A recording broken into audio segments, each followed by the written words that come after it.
नमस्कार, स्वागत है आप सभी का। और अभी हम पढ़ेंगे सीसा विषाक्तता यानी कि लेड पॉल्यूशन पर यूनिसेफ की रिपोर्ट 2020। तो ध्यान दीजिएगा कि संयुक्त राष्ट्र बाल कोष यानी कि यूनिसेफ और प्योर अर्थ जो कि प्रदूषण संबंधित मुद्दों पर केंद्रित एक अंतर्राष्ट्रीय गैर लाभकारी संगठन है, इसके द्वारा एक रिपोर्ट जारी किया गया है जो कि सीसा विषाक्तता यानी कि लेड पॉल्यूशन पर आधारित है। और इन्होंने जो रिपोर्ट जारी किया है उस रिपोर्ट का शीर्षक है the toxic truth, children's exposure to lead pollution undermines a generation of potential, यानी कि विषाक्त सच, बच्चों का सीसा प्रदूषण से संपर्क और एक समूची पीढ़ी को नष्ट करता है। तो ये रिपोर्ट यूनिसेफ और प्योर अर्थ के द्वारा जारी किया गया है। तो इस रिपोर्ट से निष्कर्ष ये निकला है कि जो लेड पॉल्यूशन है ये बच्चों को अब तक अज्ञात और व्यापक स्तर पर प्रभावित कर रहा है।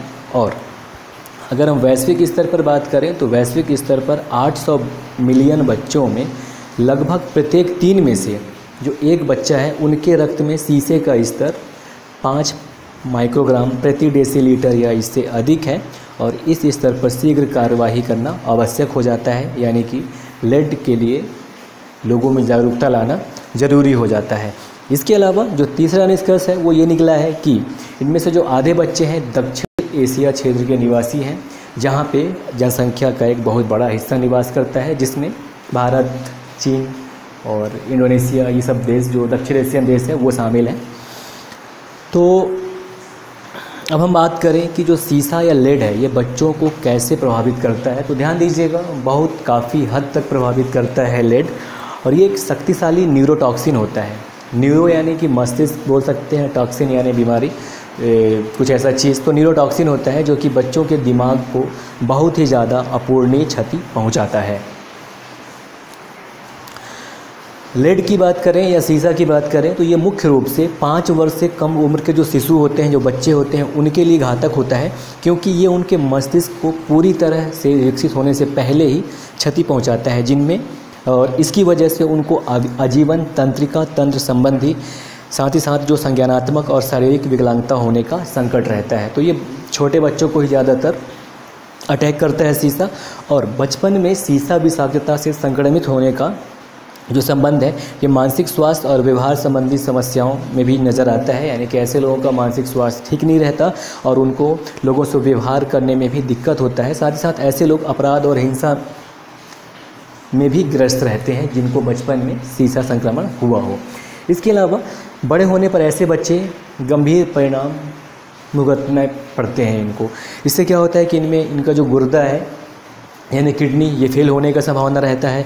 साथ ही साथ इनका जो हार्ट अटैक यानी कि हृदय रोगों का भी इनको खतरा बना रहता है।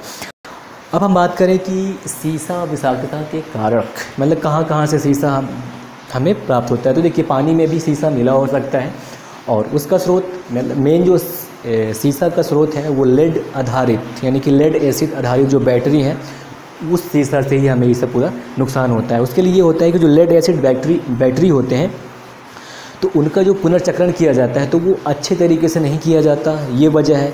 दूसरी बात ये है कि जो वाहन और जो बैटरी है इनको रिसाइकलिंग, विनिमय और अवसंरचना पर ध्यान नहीं दिया जाता और इन सब के बिना वाहनों की बिक्री की जाती है, जिसकी वजह से लेड विषाक्तता फैलता है। साथ ही साथ अक्सर ये होता है कि जो अवैध और ख़तरनाक रिसाइकलिंग सेंटर होते हैं, यहाँ पे क्या करते हैं, जो अशिक्षित कारीगर जो लगे होते हैं बैटरियों को तोड़ने के लिए, तो बैटरियों को खुले में तोड़ते हैं, जिससे एसिड और शीशे की जो धूल होती है ये मिट्टी में तो गिरती ही है और इसके अलावा जब ये धीरे धीरे जल स्रोत तक पहुँच जाती है और आगे चलकर यही जल के स्रोत के माध्यम से बच्चों में पहुँचता है। और अवशिष्ट जो सीसा होता है इसको कच्चे और खुली भट्टियों में भी जलाया जाता है, जिससे आसपास की हवा विषाक्त हो जाती है। तो ऐसे लेड प्रदूषण फैलता है। और अब हम थोड़ी सी कुछ महत्वपूर्ण जो तथ्य हैं उनके बारे में बात करेंगे सीसा को लेकर। तो देखिए, मनुष्य के शरीर में जो सीसा है वो मस्तिष्क, हड्डियों, यकृत और गुर्दे में पाया जाता है। गुर्दा है ना, और इसके अलावा गर्भावस्था के समय हड्डियों में पाए जाने वाला जो सीसा होता है ये रक्त में मिल जाता है और इससे ये हो सकता है कि जो विकासशील भ्रूण है उसको सीसा संक्रमण का खतरा हो सकता है।